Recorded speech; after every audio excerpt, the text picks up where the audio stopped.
Ang pulong umari tingali usa ka labing matahom nga imbitasyon sa tibuok kasulatan. Sa daang tugon, atong madungog ang pag-awhag sa Dios. Umari kamo karon og usahan ta paghusay. Nag-ingon si Jehova, bisan pa ang inyong mga sala mapula, sila pagaputiyon ingon sa niebe. Bisan pa sila lubos mapula, sila mahimong sama sa maputing balahibo sa karniro. Ug sa bag-ong tugon, daghan sa mga nailhan nga imbitasyon ni Kristo ang nasulat. Umari kanako kamong tanan nga gikapuyan o gibugatan, o papahulayon ko kamo. Paduula kanako ang mga bata ug ayaw sila pugni, kay ang gingharian sa langit ila sa mga tao nga sama kanila. Ang tanan nga gihatag kanako sa akong amahan, muari kanako, ug ang muari kanako dili ko gayud isalikway.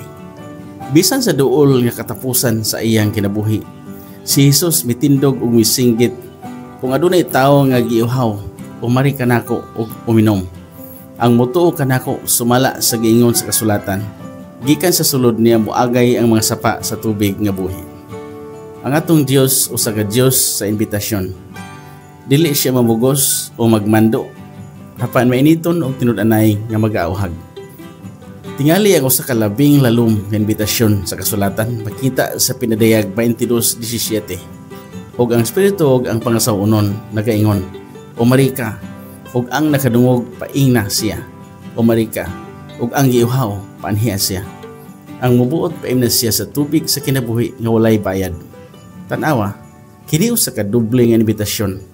Una, ang Dios nagdapit sa tanan nga may tinguha sa pagkuha sa tubig sa kinabuhi nga walay bayad.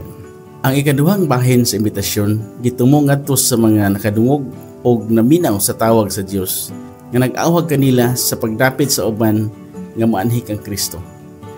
Sa Biblia, makita nato ang daghang ehemplo nga ang Dios naglihok pinaagi sa mga tao aron sa pagdapit sa uban ngadto kaniya.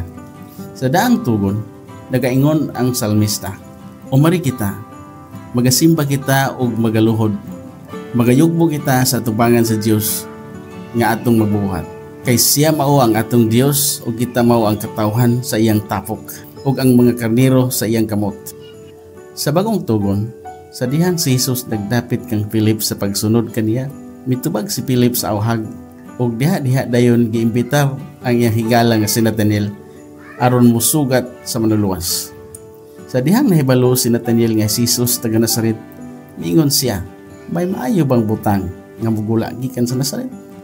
Imbis nga makiglantugi, si Philip naghatag lang sa imbitasyon, umari ka og tan-awon mo. Ang Dios adunay dagkong panalangin alang sa mga nagadapit sa uban sa pagkat-on may tungod kaniya. Sa iyang pag-ahwag sa usa ka miyembro sa iglesia nga mopartisipar sa kinatibuk-an.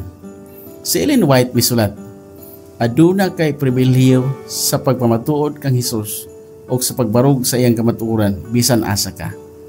Ang mga manlunda nagahandom sa paghimo nining buhatuna ug sila magapadayon sa paglihok pinaagi sa instrumento sa tao nga magasumiter kang Kristo.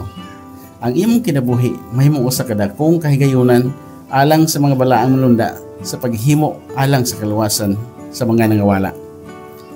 Napulog libo ka mga Seventh-day Adventist sa tibuok kalibutan ang nagtubag sa tawag sa pag-imbitar pinaagi sa total church involvement. O sa malabot nga pipila ka semana, madungog pa nimo ang dugang mahitungod kanila. Giimbitahan usab ikaw sa pag-apil nining dakong kalihukan. Karon na ang panahon sa pag-apil niini nga buhat. Kinsa man ang imong giimbitar nga moanhi og motan-aw kang Ginoong Hesus karon. Dalaygo ng Ginoo ug magpasalamat ta sa matahong mensahe pinaagi ni Pastor Ted Wilson. Mag-ampo kita.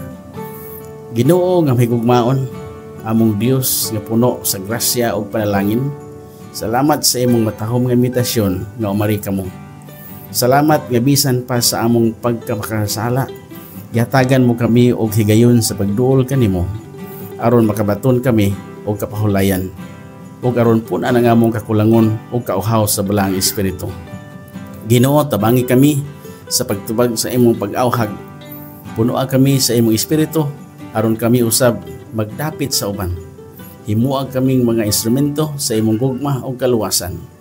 Gamita kami aron mas daghan pang mga tao ang makaila kang Ginoong Hesus o makasinati sa tubig sa kinabuhi nga walay bayad.